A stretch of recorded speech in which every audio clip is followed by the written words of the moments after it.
Di dalam Lukas pasal 16 ayat 19 dan seterusnya ada kisah tentang orang kaya dan Lazarus.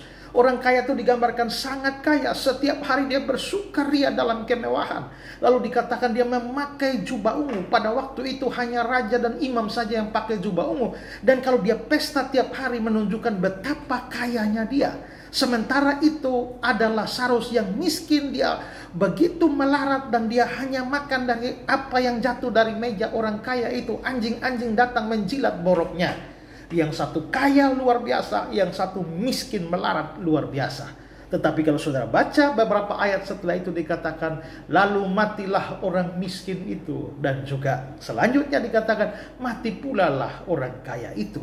Nah, orang kaya itu menikmati seluruh kemewahannya, tapi berakhir juga di lubang kubur. Orang miskin itu miskin sengsara, luar biasa, tapi berakhir juga di lubang kubur. Nah, sebenarnya ini mengajarkan apa? Mengajarkan bahwa sebenarnya hidup kita itu seberapa panjang pun menurut ukuran dunia dibandingkan dengan kekekalan, sebenarnya hidup kita ini hanya sementara. Makanya dalam Yakobus pasal 4 ayat 14 dikatakan, apa arti hidupmu? Hidupmu sama seperti uap yang sebentar saja kelihatan lalu lenyap. Lalu di dalam Ayub pasal yang ke-7 ayat 7 dan 9 dikatakan bahwa hidupku hanya hembusan napas. Sebagaimana awan lenyap dan melayang hilang, demikian juga orang turun ke dalam dunia orang mati.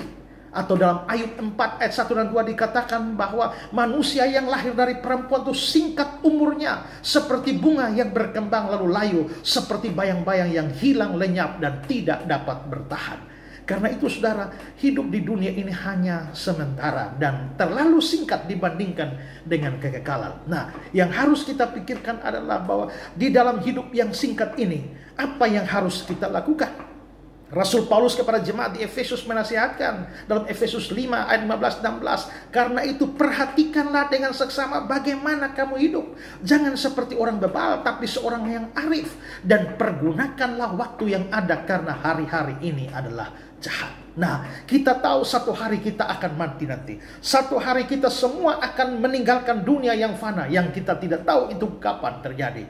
Tapi kalau kita tidak tahu, maka kita juga tidak tahu berapa umur kita yang tersisa. Karena itulah, marilah perhatikan bagaimana kita hidup. Hiduplah sedemikian rupa, hiduplah dengan bijak, arif, dan pergunakanlah setiap waktu yang ada untuk Tuhan, untuk sesama, untuk diri, dan untuk masyarakat. Dan akhirnya kita sebelum meninggalkan dunia ini atau setelah meninggalkan dunia ini, kita telah meninggalkan sesuatu yang berarti bagi generasi-generasi selanjutnya. Hiduplah bijak, karena hidup ini sementara. Tuhan memberkati saudara.